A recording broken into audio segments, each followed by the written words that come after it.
Okay, well, let's get started. It's the three of us. I know you guys are interested in self-storage investing. What I was going to do today was just share like one of my properties with you and just tell you and show you kind of how I found it. How I teach finding, funding, and running storage is what I do. So essentially what I was going to do is just share my screen and then just get into one of my facilities and just kind of go over how I found it, what we're thinking about it. And then you guys can get an idea of kind of how it all works and stuff too. Now, did you want to say something, Rebecca? Yeah, I just wanted to ask you if you could share with us how you determined the feasibility, why, how, what, if you wanted to buy that facility. Like, That's how true. did you Yeah, determine that's all. That's like, yeah, deal analysis. That's like, I'll get into that as we go through this case study, then I'll kind of get Yeah, into can you that. show us? Yeah, Yeah. So, I mean, essentially you need a deal analyzer. a deal analyzer. Yeah, Okay. you need to have a deal analyzer where you can run numbers. So this is not like, I can't show you like put a math problem on here or anything. Yeah, so Okay. you need like a You're deal just going to analyzer. tell us the basics of like why you wanted to purchase this property that you purchased. Exactly. So what you need in order to run deal analysis is, I mean, essentially what you need is a commercial deal analyzer. All right. So you're going to have to figure out how to do that. You're going to have to figure out how to get one of those. Okay. You can purchase them. All right, is what you can do. So you have to figure out how to. What you have to do is run a commercial deal analysis. When you're running commercial deal analysis, you're going to need the total square footage. You're going to need the total units. You're going to need the unit mix. You're going to need the vacancy. You're going to need the purchase price. You're going to need the utilities. You're going to need the property taxes. You're going to need the insurance. Let's see what else. You're going to need your loan terms. Let's see, total square footage. We think purchase price. Total square footage, unit mix, vacancy, and then you're going to need to know what your value add is, your value add or your opportunity cost, right? Oh, you need to know how much land is in the land there is. Let's see what else. Can I ask a question while you're doing that, or I'll wait? Just go. Yeah, ask me. Okay, I'll lower my hand. So we had like this little deal, 400,000 for these units, and we took it to the bank. And so does that do due diligence enough to take your information to the bank and for them to determine, or had you rather do that a different way? What do you mean? In other words, whether or not they'll loan on it is one thing, but whether or not you want it is another thing. So you're saying do the deal analyzer first so that you even know. Okay. Yes. So first you need to look at the deal to decide whether or not it's a good deal. You need to look at look at all the numbers. I can pull up our deal analyzer so you could take a look at it. Do you have the information on the deal? We could run the numbers real fast. You need to have all this information. Yeah, I don't have all that information at my fingertips. The SBA took all the information, and they, the bank wanted the SBA involved to do like a business plan. And so I can pull that out. I could, it's better just to kind of give me an idea of how you did it on anything. I don't care what numbers you use. It just kind of helps me give me an idea. Okay, let me get into Coach Accountable. Of what you do, Okay, hang on. Okay, is anybody else interested in that, or do you guys want to do something else? Well, I could run the numbers real fast. Actually, I could run the numbers on my Noonan deal that we were going to look at today. Let me see here. Let me But do- basically, that's everything that this Small Business Administration wanted to, what you're saying. Yeah, so that's what I was going to go over today. And let me pull up, let me get my bill analyzer here. Out of my, this is my coaching software here. So let me see here. Okay. So the Noonan facility, this is what the Noonan facility looks like. Can you see this? I can make it bigger on my phone. I can kind of see Okay, it. so it's like, yeah, okay, you're on your phone. Well, so this is what hear me on my computer, so I needed to do this. This is what our facility, this is what this facility looks like. This is one of our this is facilities. nice. I like this. And so this is the pictures of it. I mean, it's a typical storage facility here, is what it looks like. Yeah. And it's got 60 units plus it's got you can see the parking over here. There's a nice gate, fence. And then on top of that, it's got all this land included as well too. That's really nice. And so we picked this thing up. So let me just run the numbers real fast. Let me open this up. I think I can just switch the screen over to this. Can you see the deal analyzer? I see the pictures right now of your facility. Okay, hang on. Let me switch screens back and do it again. Okay. This is our deal analyzer. This is the analyzer that we run our numbers on. So we got this facility for 200,000. That's the purchase price. All right, and then we got we make, let's see, we make probably about 40. We make about $4,500 a month. So you want to put in the you want to multiply that by 12. Let me find a calculator. Okay, so let me make sure. You want that times 12 is 375. It's 54,000. So you're doing 4,500 times 12. Yeah, so 4,500 times 12, it's 60 units plus 15 parking spaces. So it's a 75, it's 75 units. Total square footage is, you need to know the total square footage. That's probably around, let's say 7,500 square feet. All right, and then you need to know the vacancy, it's full, so we'll just leave it at that. And then let's see, we got to know there's no repairs that are needed. There's no, let's see, property taxes, I think are probably like 1,500. So you always just leave clean out, repair cost $1,000. Well, it depends on what the CapEx is. That's CapEx is what that is. So if there's any CapEx that you need on the front end, which is capital expenditures is essentially like how much money do you need up front to get the thing up and running? Okay. Like, do you need to like put in a road, or do you need, put in asphalt or new roof or whatever, most of the time CapEx is very small. Like I have a student right now that's buying like a $3 million facility and her CapEx is $40,000. Right. I mean, that's like a very, very minimal. Like, and what is she it's not counting? What is she counting on using the 40,000 for? This the gate system. A new gate system. Yeah, we were driving up in Hot Springs, South, it's Evanston, South Dakota, on the very, very southwestern side of the state. We can almost reach up and touch it from here in Wyoming. And so anyway, we went up there and there was a storage unit facility. These are some people that I talked to a few weeks back, and I thought it was like a much smaller unit, but we drove through it and oh my God, I don't know how many units that was, but it was dark because we were there like at 5:30 in the morning. And it has a mobile home on it, but it kind of looks like it would be difficult to fence because through the back of the units, somebody can drive into their property. So it's like almost like an easement through the storage facilities for them to get there. What do you do in situations like that? Put a gate on that too? You have to look at the easement and see what it is. I mean, I would look to see what the easement is. I mean, you can't really block that person in if they hasn't even.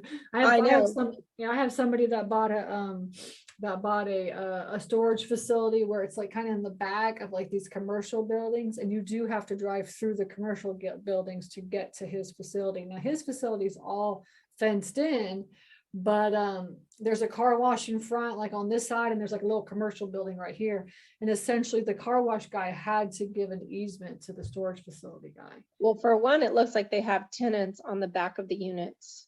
Well, it might all be, you know, in like the whole property might be owned by the same person. Oh, well, I know that the travel trailer it's all the same grounds. And she even mentioned that there's travel trailer hookup, and she didn't say there was actually one there, but there were tenants in it. So I know that's occupied now, that since I've driven out there, which is a great idea to do. I wouldn't have thought of that until you mentioned that. But the other property is definitely completely different. It's got a road sign and an address, and it says private, and it's well, then you'll just have to look at the legal documents and see what the easement is. Like, when you'll have to put that into the contract when you put it under contract and say like. Well, I mean, I could ask her. Peggy would tell her. me. Yeah, she'll just tell me. They're just super honest. They're just ranchers and just really down to earth and really nice. Okay, let me keep going so we can actually get this going. Okay. Let me see. So this is our facility right here. It's on a 3-acre lot. It comes Okay, out. I can't see what you're doing. Oh, Yeah, there's sorry. no picture. My bad. This is the facility right here. It's on a 3-acre lot. There's two, like I said, there's 2 long buildings right here, and then there's parking right here, and then there's a lot of land right here that's just unusable. Like, it's not unusable, but it's just not used essentially. So we are in the process of extending the boat and RV parking out to make this more parking, boat and RV parking, because we always are full on the boat and RV parking, but we do have some vacancy on the units, right? We always have some sort of vacancy. So we're going to just extend this out, put some gravel down, and then start parking more boat and RV is what we're going to do. So this is basically Miss Lillian's self-storage right here. This is one of our facilities. So I just want to give you an overview of kind of what it looks like. So you guys don't mind building out more storage? We're not going to build out more storage. No. Oh, okay. We're not going to build out more storage. If this area just doesn't call for it. And as I said, we have more vacancy in the storage than we do with the parking. Okay, so the parking is always full, and then we always have some vacancy with the units. So we're going to just take advantage of, you know, having a wait list with the boat and RV parking and put more of that in. And I mean, essentially the way that we know that is because we've had this facility for several years, and we have the data for that. If you don't have the data for that, then you need to get a feasibility study. And that you need to actually get a study done. Those studies cost about $5,000. All right. So if you're like, okay, I know that there's like some space here to build on, but I'm not 100% sure like what I should do. I'm going to pay for a feasibility study, and they're going to tell me exactly what I should do. Should I put more units up, or should I put boat and RV up? Where do you get a feasibility study from? I would just Google it, feasibility study storage facility, and start calling around and getting quotes. Okay. And then that's essentially what I would do, is I would just get a feasibility study, and then they can do the market data. Yeah, let's see, for you. Let's see. So on this facility here, like, so this is the Noonan facility. I was going to go into the deal analyzer and just kind of show you the way that you would look at your deals. If I have this share, yeah, here we go. Okay, so the way that you look at your deal, there's three different ways to look at a deal. The first one is that you have to look at the as is price. What is it valued at right now? Right? Based on the income that you're making, what is it valued on? The only way that you can value it is if you have all of these yellow fields, all this yellow field filled in. So all this data right here, which is all this list right here. So if you don't have all this information, this means that you're not going to be able to make an accurate decision on the deal. Okay, so that's where we see here that essentially we bought this thing for $200,000. It's now valued at $360,000 as is. Okay. Potential would be if you're buying a mismanaged facility, right? So if you buy a mismanaged facility, that means a facility that is not completely full, right? If it's not completely full, there's a difference between physical occupancy and economic occupancy. And even though everybody pitches physical occupancy, the question is, what is the economic occupancy? Economic occupancy means how many tenants are actually paying. All right. And so you want to look at that, and that basically comes into the potential right here. That's what we call potential. Okay. Finally, and that's where you would take essentially the only difference is you would take this number here and you would try to get it to like, so if it's like, let's just say that my facility would be like 50% full, then you would know that like to get it to 8% full, you're going to make $99,000 instead of 54. Now let's say we're probably at like, let's say we're at 10% full. So this is really what the value is. Okay. Now, you mean that you only have, out of all those units, only 10% of them are leased out? I'm sorry, 10% vacant. This is vacant. Oh, thank you. I thought you said full. Okay. Thank you. And then after updates just means like, what is the opportunity? Can you add more units? So obviously you can see that we can add more units or parking, right? So that's the question in your opportunity cost. The opportunity cost is, what can you get it from 67 cents a square foot to whatever, right? So that means that you have to look at what the competition is charging, right? So essentially you would go in and you would have to call all the competition and just figure out what the average price per square foot is that they're charging compared to you, so that you know what you should raise your rates to. You also have to look at the total square footage of the units, right? So this is what it is. Right now we have X amount of dollars here that we're making. This is the potential, and this is like after we add more. And I don't have this all filled out for this facility, but essentially you would look at like at your unit mix. I have this as my unit mix right now, and I'm charging this much for my unit mix. All right. But I know I could be charging this much for my unit mix if I get 100% full, right? So what is the difference in those two prices? Okay. So if I understand this correctly, your total square foot of all the units added together is 7,500 on like just on this little schematic, this practice one. Okay. Yes. 7,500. Okay. I know that the square footage on that other unit was 9,600. So that kind of gives me a good idea. Yeah.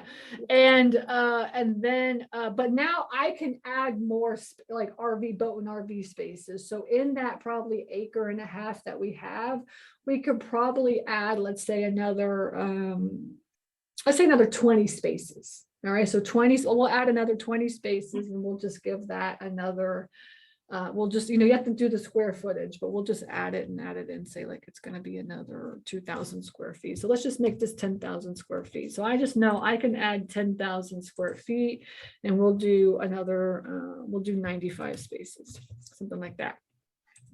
Okay, so as you can see, let's just say that we can raise the price. So let's say we could raise the price to 75 cents a square foot. Okay. So now on the opportunity side, you're looking at the deal and you're saying, okay, if I add 20 more spaces, which is this much square footage, and I increase the rates to this much, and I stay at 92% full, then I know that my property is going to be worth $658,000. And, right? and then you're just going to go back and change the initial cost, because you're going to have to add those spaces. That's going to cost something. That's going to cost something. So then you would come in and add it into the CapEx area, whatever form you're going to be using, you would add that CapEx. Let's say that cost me $20,000. And we just put that right there. Okay, so that's basically gonna calculate everything out on here. So as you can see, like we bought this facility at basically a 16% cap rate. and we're taking it to a 29% cap rate, right? Okay, so these are your original figures under the blue of Mhm, what that's original, right? That's as is. initial, okay, This is like if you get it from like, see, 10% to 8% vacancy, then you're increasing the cap rate by a point. okay, And then if you increase it again and add some value to it, you're increasing the cap rate to this much. okay. Right? And so what is your no-go cap rate? Like if it's a cap rate of what percent do you say, oh, there ain't I no don't way? have any no-go cap rate. I mean, essentially, a mismanaged facility is a -2% cap rate. I mean, I buy facilities that are like -2% cap rate all the time. All right. So basically what that means is I overpay for my facilities, right? Because I know on the back end, I'm going to be making a lot of money. Okay, All because you right. So know there's that you're going for to me add personally, value. there's no cap rate that's like a bad cap rate. Now, Okay, so actually, a even if bad cap rate for, no, that's not true. A bad cap rate for me is an income producing property that has no value add. Yeah, Okay, that personally for me, but that's not like if you ask like, somebody that wants cash flow, that's not a bad deal. So the difference is that I buy mismanaged facilities versus cash flowing properties, right? So right. that's really the kind of the biggest thing. So when you look at facilities, the question is, what's your risk level, right? Is it like, if with a mismanaged facility, right, you're going to be coming out of pocket every single month. So your cash flow is going to be really bad, right? Whereas with an income producing property, I'm okay with coming out of pocket every single month.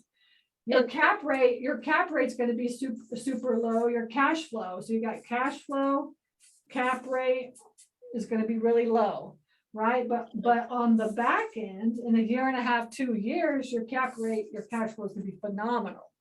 So you're buying now for what it can be.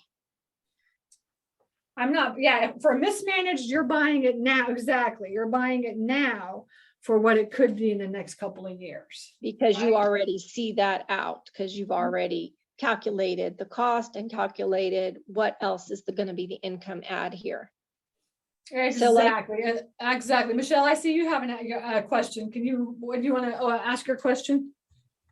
Yes, please, Stacy. I'm just trying to have understanding on how all this works and how you make money. Can you explain that a little bit more so I can have understanding? Because like I said, the last time you did this class, I came in halfway through and I didn't have any understanding on it, but I wanted to learn more about it. So what do you mean? How can you make money on it? I didn't hear you. It went mute. I didn't hear you. So essentially you're making it really depends on what type of facility that you buy.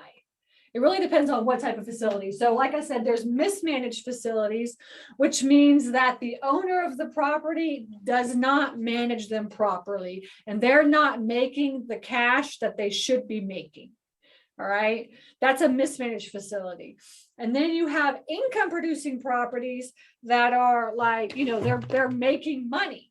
And they could be, so essentially the way that storage works is you have properties that are 75% are full, and those are considered income producing properties. Whether or not they look like crap or not, if they're full, they're full. Because in the commercial real estate world, all that matters is how much income you're producing. It could be a piece of shit looking facility and making $100,000 a month or whatever. It's just that it's an income producing property. We buy mismanaged facilities that look like crap and they're making a lot of money. Right. That's kind of because we buy mismanaged facilities and then we just make them make money. All right. That's basically the job of a storage facility owner, is making the thing make money. And now, so you make your money. Basically, you have tenants who put their stuff in the units and they pay for that space. You're making money per square foot. Exactly. Right. Yeah. So you're making money off of each tenant, right? And then in the storage investing world, it's price per square foot.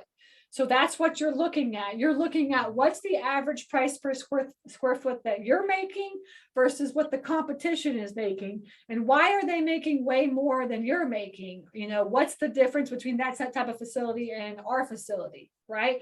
Now, in the storage investing world, I mean, essentially you have to go off primary, secondary, and tertiary market. So here's primary, here's secondary, and here's tertiary, right? Tertiary is going to be like out in the country, right? So the cap rates are going to be like an 8+ cap rate on the back end, right? An income producing property is an 8+ cap rate.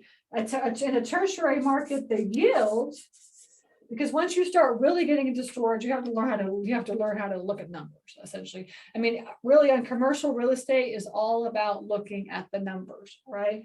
But in yield, and the yield is like a 20+%. So when I look at a mismanaged facility, my cap rates are like, 2 caps or 1 caps or 0 caps. I bought an abandoned storage facility. It wasn't making any money. It's a 0 cap rate. Okay. Do you want All another right. one of those? I found one of those. Yeah. I have no idea what to do with it. And you can have it. And so it's so what we have to look at is the yield, which is like, how much money is it going to be making? What is the amount of cash it's going to be making? And once you run the numbers, you should be looking at what the yield is, which it should be like it should be at least 20% plus. My personal opinion, everything I buy is like 20% plus. Okay. Now, the best place to look for storage facilities is in tertiary markets. But that depends on where you live. Now, you're obviously in the San Francisco Bay Area, Michelle. So you're like, y'all are going to have to go way out, right? Unless you got like millions and millions of dollars, right? So you have to go way out. And in fact, most likely you have to go up north and maybe even into Oregon, because I seriously doubt there's any storage facilities that are less than a couple $1 million where you're at. So the question is, can you raise money? If you can't raise money, then you need to go out into the tertiary markets. A tertiary market means that like it's the country. It's not a secondary market. Secondary markets are the suburbs, are the burbs, right? And most likely, Michelle, you're not going to be able to afford something that's like in the burbs in San Francisco area, okay? And primary is like primary. Primary is like if you see a U-Haul public storage, extra space storage, you are in primary market is where you're at. You want to get away from that, because that is essentially, first of all, the cap rates are so bad, right? I mean, I would say like a 4 to 6 cap is a cap rate, right? And that's a very, very low cap rate. Now, you want to sell at the lowest cap rate you can possibly get, but when you buy it, you want to buy it so you can bring it up to the highest cap rate so that you can sell it back to the lowest cap rate, right? So 6 to 8% cap rate is under the secondary market. All right. And so essentially what we do is we look for mismanaged facilities, which are even lower than this. The cap rates are really, really low. Once you run the numbers and learn how to run the numbers, you'll start getting familiar with what the cap rates look like, typical cap rates, right? But essentially we focus on us personally, we focus on mismanaged facilities with very low cap rates, if any cap rate at all. And we try to get them to be the highest cap rate. So like I said, we'll buy a facility that's at like a 0% cap rate, and we'll raise it to a 20% cap rate, and then we'll sell it at an 8 cap. So basically what we're doing is stabilizing that facility. That's what we do. We are managing that property properly and stabilizing it so that we can sell it. So we'll buy it at like this one right here. We'll buy it at $200,000. We'll get it leased up, managed properly. We'll maybe add some more units if we can, or parking, or whatever you have to do.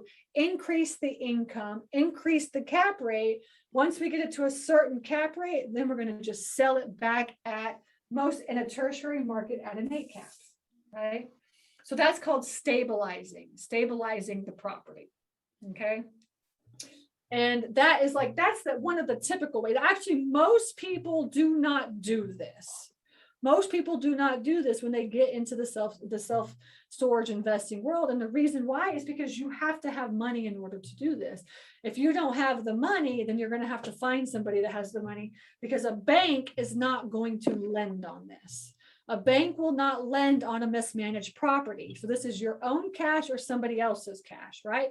So either have to learn how to leverage other people's money, or you have to have your own money in order to do this. But this scenario right here, where I'm stabilizing the property, this brings the most amount of return in the least amount of time, right? I'm doubling, tripling my money. So I'll buy something for $200,000, and over the course of the next 3 years, I'll sell it for $600,000-$700,000. I'll sell this thing for $650,000. And I'll make $450,000 in 3 years, essentially is how it works. Okay. So that's mismanaged. And income producing property is the same cap rates. An income producing property is like, I don't want to like stabilize a property. I want to buy a property and immediately start making money on it. Right. Whereas a mismanaged property, it could take you a year to make money, a year to 18 months to turn a profit, typically. Okay. So, so if you want to just make money immediately, then you need to be focusing on income producing properties. If you can find an income producing property, then you can go to a bank and get a loan. I have a student right now. He just put something under contract for $450,000. He went to a bank and they're giving him a loan, 20% down. They're going to fund 80%. And he's going to buy the thing at like 4.35% interest for 20 years or whatever, right? So How often do you suggest that somebody buys? Whatever your risk level is. So I'm a very high risk taker. I'm okay with not having any money. We always, like, every penny that we have goes right into another investment. And we've really kind of like, we've set up our lifestyle so that we don't need a lot of money to live. And every penny that we have, we use to purchase properties like this. Okay. And what we do is we borrow the money to purchase the property. So I'll go to a private lender and I'll borrow the money. And then what we do is we'll come out of pocket ourselves over the course of the next year to stabilize it. And that's what I tell my lenders, is essentially like, look, I'm not bringing any money to the bill, just so you know, right? But I will come out of pocket every single month to stabilize this property. So that's how I'm putting money into this deal. All right. And that's how I talk to the lenders and just let them know that's like, it looks like I'm not bringing any money in the deal, but the truth of the matter is, like, we got our blood, sweat, equity, and out of pocket money every single month to stabilize this project. And that's how mismanaged properties work. On the income producing side, it's essentially like, I don't want to go through all that stress of, like, coming out of pocket every single month and getting all the bad tenants out and the good tenants in, and training my tenants and all this stuff, because it's a lot of work, right? The first 90 days are always just crazy. We just closed on a facility last week, and that's an amazing deal. We got 100 units for $300,000. It's making about $40,000 a year. It should be making $100,000 a year. So we're going to be able to stabilize that property and bring in $60,000 over the course of the next, year and a half. It's going to take us to do that, right? But we have to come out of pocket in order to do that. We have just enough money to pay the mortgage. All right, maybe a little bit of extra money to pay like a little bit of bills. Like, we're going to break even on that deal. For the first year, we're going to break even. All right. So we're okay with breaking even for the first year, because we know in the next 2 years, we're going to be able to sell that thing for $700 plus $1,000. You make your money at the end of the deal once you've brought it up to speed. We make our money at the end of the deal is what we do. And then we'll sell that facility. We'll make $300,000-$400,000 on it. We take that $300,000 and we 1031 exchange it into another deal, a bigger deal, right? Is how we do it. Do you 1031? You were talking at one time, I didn't get to hear or take notes on it. I have notes on other things, but you talked about 1031 within a land trust, or do you put the LLC within a land trust, Everything we do is within land trusts. that land trust. Yeah, everything we do is we'll either 1031 exchange within a land trust, or we're going to owner finance it. We're going to do the bank and we'll owner finance it to the buyer. So if you find someone who is worried about capital gains, because like these ranchers, they think that their facility is probably worth about 1.2, 1.34 million. And they're worried about capital gains Then get them to When- owner finance it. when they sell it. Just get them to owner finance it then. I'm buying a deal right now, okay? I got the owner to sell it for me. It's 100 units. It's making $90,000 a year, all right? So 100 units, roughly, $10,000 a month. It's making $9,000 a month, which was like, right at where it should be, all right? But it's got room to grow. Let me draw this out so you can. So see. the It's units actually an that- income, we just bought an income producing property. We're closing in the next like 2 weeks. This is the guy who he wants $1 million. He wants to buy a piece of property for $1 million, and he wants 800,000 for the units. You? This is yours or what? No, is that this deal that you're No, talking this is a about? different one. This is a different one. Yeah, we bought one last week. We're buying 2 more in the next couple of weeks. Okay, That's so amazing. this one here looks like this. This is a 2-acre lot. And it's got 116 units. Okay, it looks like this. It's on a 2-acre lot. There is enough space to put definitely another building here, and another building here, and another building here. Okay. Do you have a cleanup on that backside, or is it just No. open? No, this is like flat, perfectly flat land. Awesome. Perfectly flat. And so we're going to add with these 3 buildings another 100 units. Okay. So this owner does not want to sell the property because he doesn't want to pay taxes. All right. I said, why don't you just 1031 exchange that money into another property? He's like, I don't want to buy another property. I'm done with properties. I don't want to buy anymore. I just want to retire and just like be done. And I said, okay, then why don't we do this? Why don't you owner finance me the deal? He's the perfect person for owner financing. And because if he wanted to roll it into another deal, then he could just he could sell it and 1031 exchange it. But instead, he doesn't want to buy another property. He just wants to like hang out with his wife, right? And so I said, why don't you just owner finance it to me? Okay. I said, and I picked this thing up for 600 grand. It's making $90,000 a year. Okay. And I just closed on one. Just think about this. I just closed on one, like literally like maybe 15 minutes away from this one. And it's the same size, 100 units, and it's only making $40,000 a year.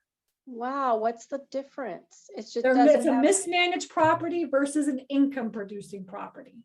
right. So this is an income producing property, but there's value add because you can add more units, and it calls for more units because they have a wait list, and they're only 15 minutes away. They have a wait list of 25 people. So the other unit could take on those? So we're gonna be like, hell yeah, we'll be switching those people over to others. We'd be like, go over here. And but actually the truth is that other one that we bought too, like it's got a couple of units that are vacant, but it's not charging what it should be charging. So It's there's your not charging the value add. right amount of money. It's charging half of what this person is charging. So your cap rate is really different than what it calculates out to be right now.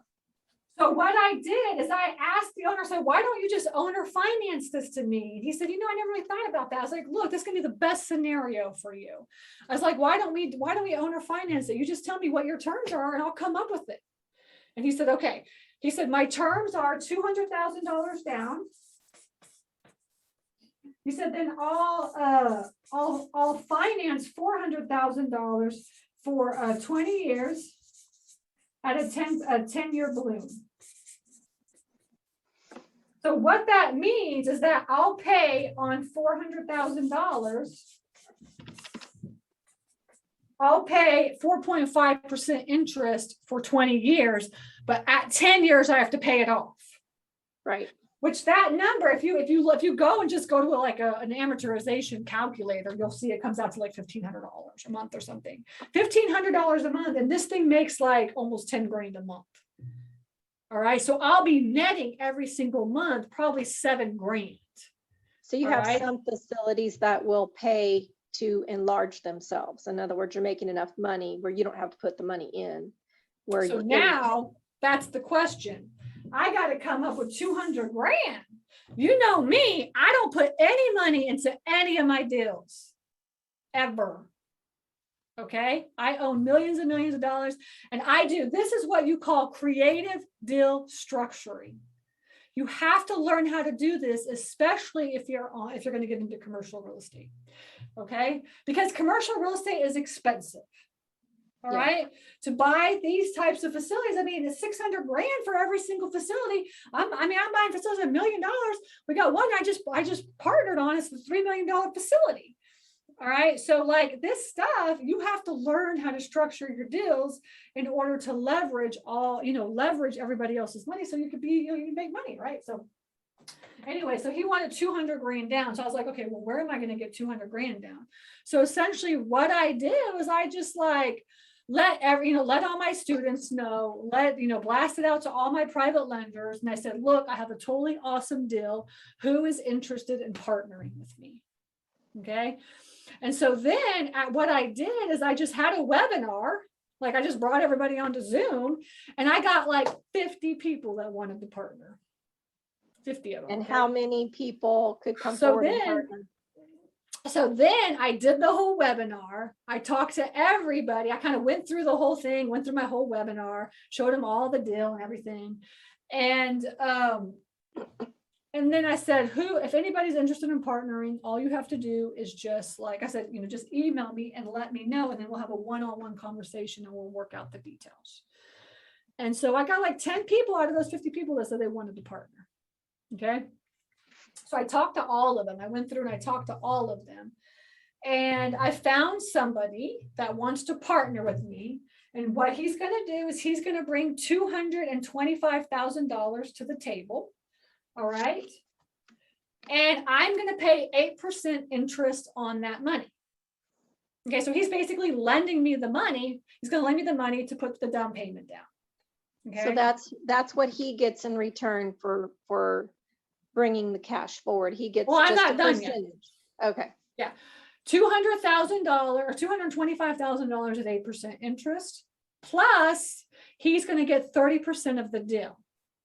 Okay. Oh, But he's also going to bring the money to build the 100 units, there you which is go. going to cost $350,000. Great. So he's bringing to the deal $550,000. Phase 1 is close the deal, stabilize it by the end of the year. Phase 2 is add the units. And so once I borrow that money to add the units, I'll have to pay the 8% on that as well too. All right. Now this deal right now, as is, if you run the numbers on the deal analyzer, you're going to notice that this deal as is right now is worth $750,000. So I'm already getting $150,000 in equity just by buying the thing. Okay. Because he gave me a good deal. This guy's such a good guy. And he's like, nah, just take it. 600 is good. And then now we're going to add the $350,000 to do the 100 units. And let's say anywhere from 2 to 3 years, however long to build and get it leased up, let's say 2 years or whatever. This thing is going to be worth $1.8 to $2.1 million. All right. I get 70% of that. And my lender is going to get 30% of that. So essentially, Do your lenders always bring forward cash, or do they sometimes partner through a bank deal or a loan themselves? No, they can't do that.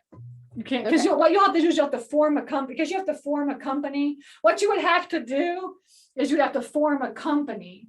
What they could do is borrow from their bank, like a personal line of credit or something, and then just lend it to us. Right. You know, Like or if do they whatever. had property that was paid for, whatever, and they can get 100,000, 200,000 off that property. and They could wanna turn definitely around do and that. And actually, yeah, a invest lot of that people in a do that. deal, then this would be that type of deal they could do. However, like they get the money, that's how they get the money. Where he's just going to contribute to we're going to form a company together. So essentially what we're going to do is form a company together and have a general partnership agreement. All right. And then it's going to state essentially that like he's lending $200,000 and it's going to be at 8% or $225,000 at 8% interest. I'll pay monthly interest to him every single month. And then on top of that, we'll do a 70-30 split on the deal, right? So every month he'll just get 30% of whatever the profit is just mailed to him, right? That's kind of how it works. Oh, then not he'll bring in- 30% whenever you turn around and sell, but 30% every month is his.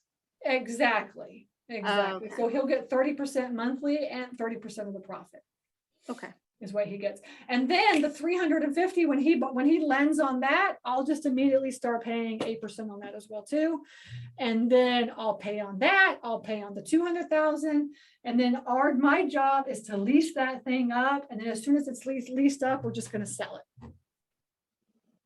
And he doesn't care if it goes for the whole 10 years or not. No, he doesn't care. The But- guy that's lending on this, he made his money. He's making his money in cryptocurrency. In Bitcoin. That's how he makes his money.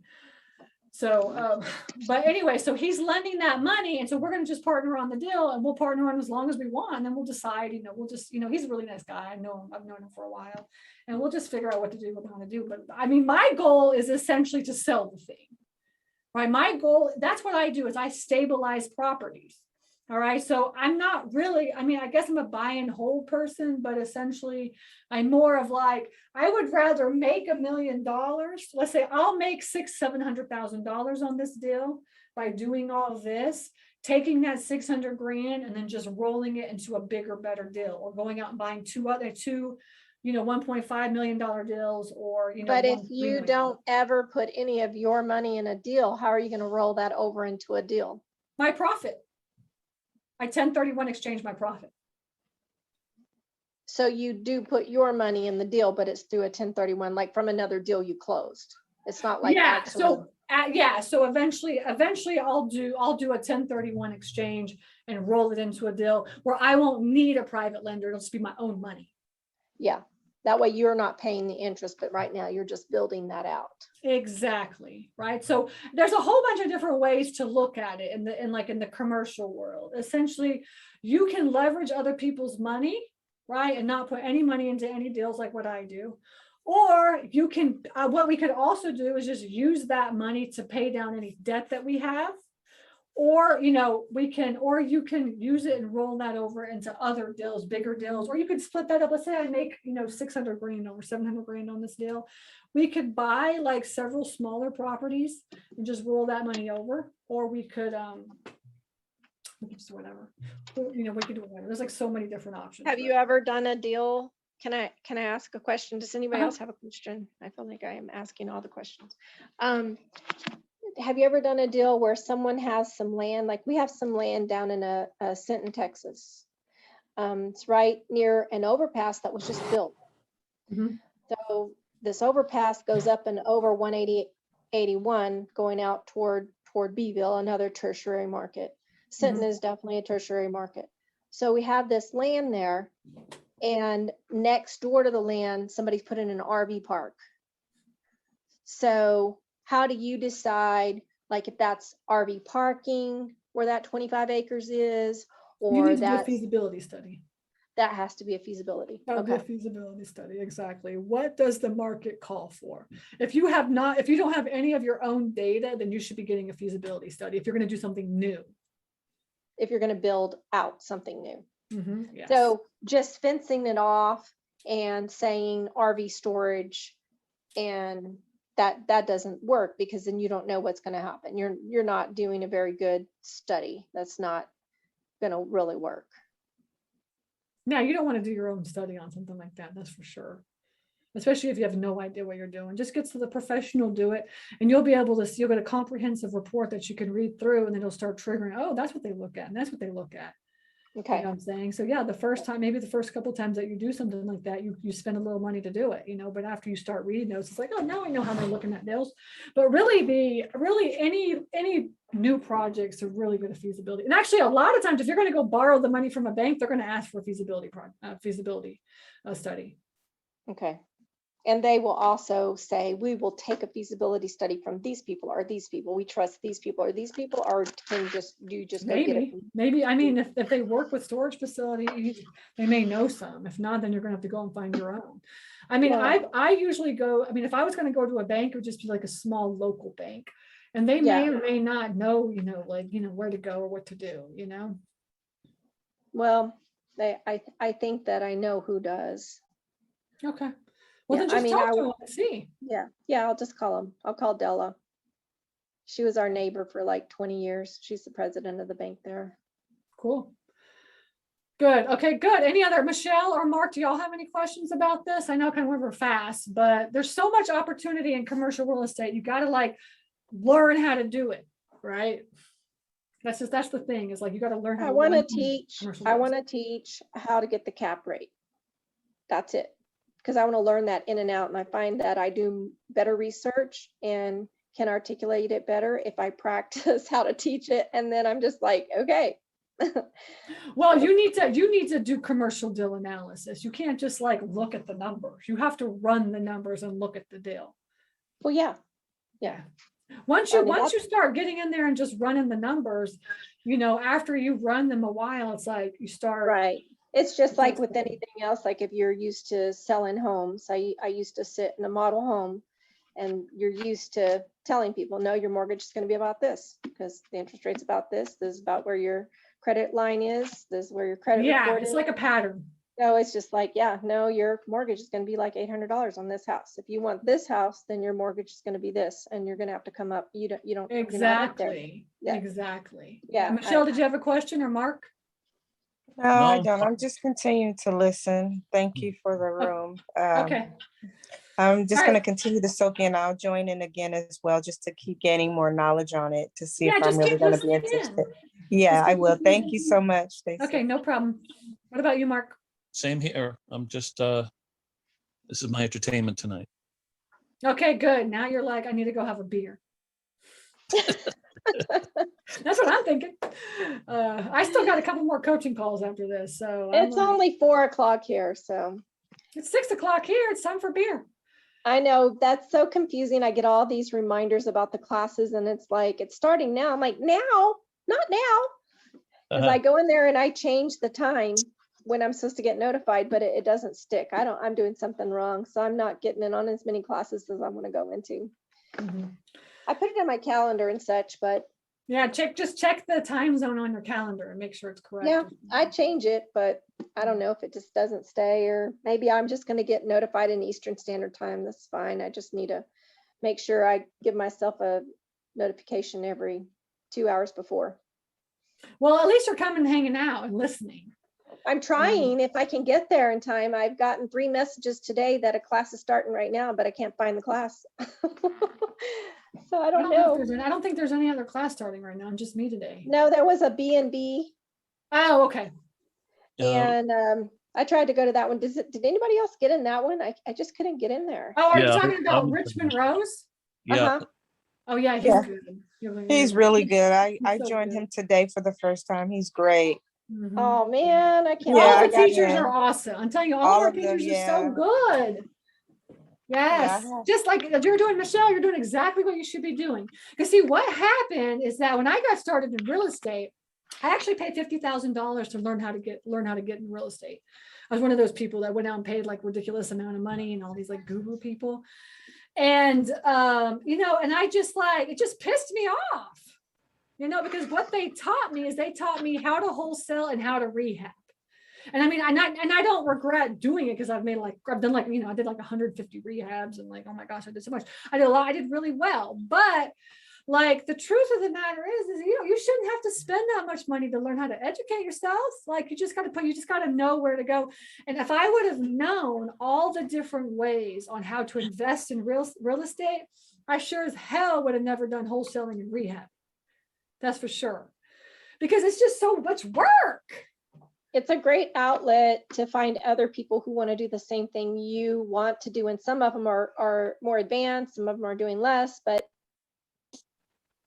Exactly. So that's the whole Right. purpose of REI USA, is to put you in front of all the different ways that you can invest in real estate, educate yourself on all of them. And then afterwards you be like, you know what? I really liked this teacher.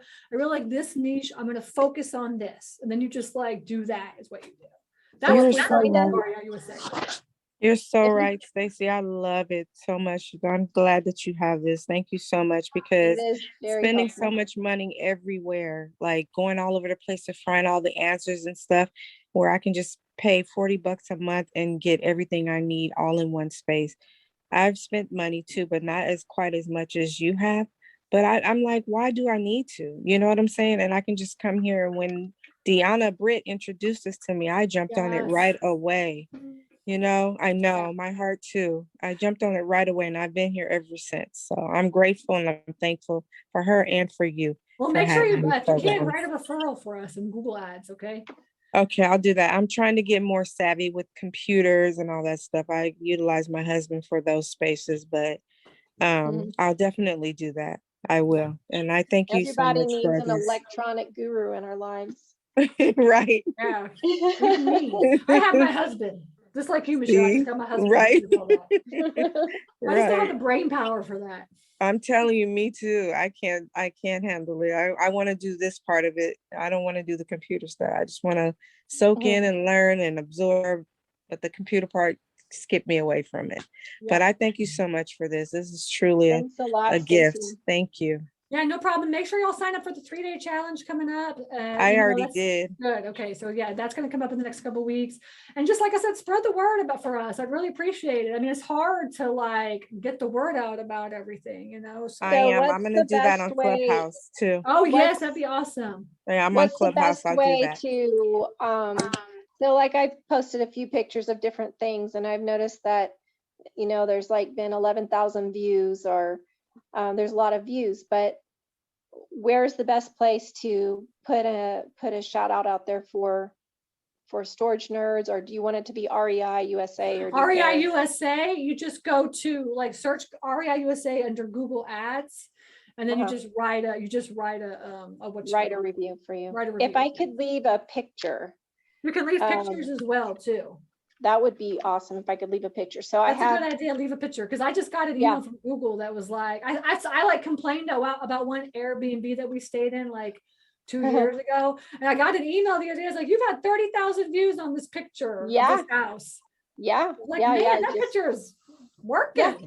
I know. I've done that too. I was like, oh my God, a picture really makes a difference. So I would advise everybody who doesn't. Yeah, that's like, I've absolutely- only like ever like complained about, I think it was like 10 things, like, And I 10 don't different care, reviews. you know, what the picture is, if it's a big smiley face or a big sad face, or it don't matter. Just have a picture, Yeah, anything. that would be awesome. I would love it. Yeah. Okay, I'll do that too. And who do we contact if we found a facility that's totally abandoned, locked up? I talked to the owners. Contact the owner is what you I have already to did. do. What they Already say. did. She's got I think that it's a trust issue just because of a different language. And Oh yeah, that's so- right. You told me about this one. Did I You tell have you to about- keep following. You know what I would do is I would send them like some flowers or like some candies or something. Oh no, then they'll know I know their address. But I mean, but what's the big deal? That's just, she's creeped out about it. She's like, how do you know me? And how do you know my address? And how do you know? I'm like, I didn't tell her I knew her address. I just like, no, I just know about your storage facility. And I just saw, Just say, I mean, you could just be honest and be like, it's public data. well, You I just know, but Google that your address and your she's information comes really, up. like, she's really paranoid. And I don't know if it's because that somebody's been calling them about the taxes they owe, like $27,000 worth of taxes on the tax rolls. You know, they're Yeah, behind. you should ask her if you could, I mean, you just ask her if you could, you just, basically, you're gonna have to keep trying. man. Well, I she would just send her wants me to letters. call. She I'd be wants me to calling, call. Look, I don't care. I call, send letters, that's what I do. I text, I'm like bugging everybody. Okay, yeah, she wants to know the name of my website.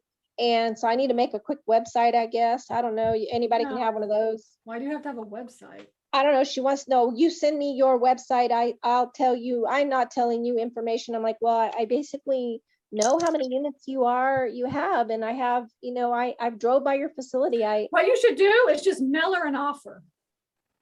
Oh, Just okay, mail her an well, offer. who do I find who would want to partner with me to mail her an offer? Because I can't offer her anything. What can I offer her? Just mail her an offer. She ain't gonna take it, but she can be like, oh, that's how much it's worth. It's mail worth her an offer. nothing. It's worth nothing right now. It's producing nothing. No, you need to look at what, just like I just said, you look at the opportunity. How much money are you gonna make on it the next couple of years? And then you make an offer. Okay, and then I just find the money that I offer her. If she wants to do something, she'll shoot back something. So I just shoot in something really low, and then she'll offer back something maybe. Just mail an offer. I mean, all of this is just a number. You could always come back and be like, oh, I did my due diligence and it's worth like double the amount of money. Right. Or whatever, you know what I'm saying? Or it's like, or whatever, you know what I'm saying? So Yeah. like, the rule is like, because Chris is our acquisitions person, the rule is if he talks to somebody and they have a facility that they want to sell or they need to sell, he has to make an offer. Okay. So the can I one talk that I to- just closed on last week, Uh-huh. he basically talked to the owner and then just like emailed him an offer. He was like, would you be interested if I just email you an offer? And she's like, yeah, I'll just take a look at it, let's make an offer. And so he emailed the offer over, and guess what? She signed it and sent it back. So do you think it's possible? Have you ever found any units like this that are so far behind on taxes that it gets sold at auction or anything like that?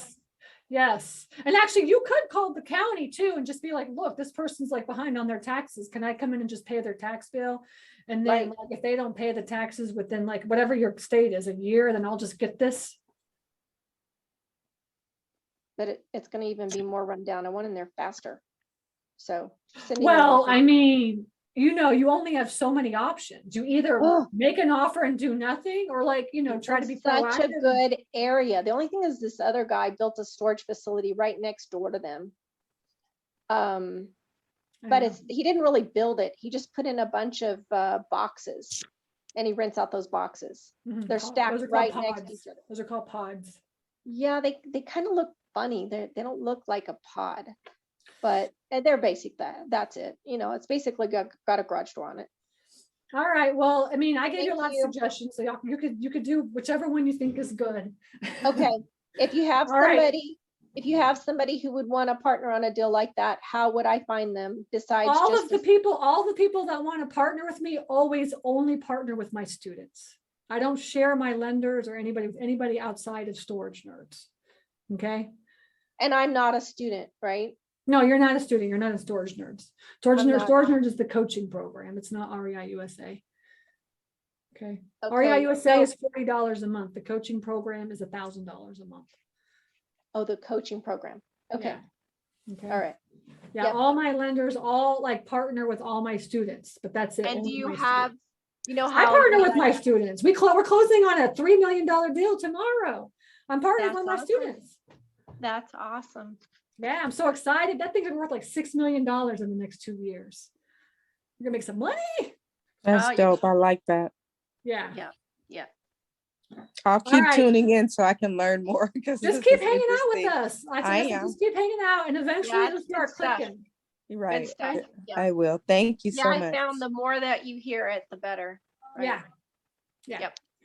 All right. I appreciate y'all hanging out, and I will see you guys soon. Okay, at the next session. Over now. Yes. Bye.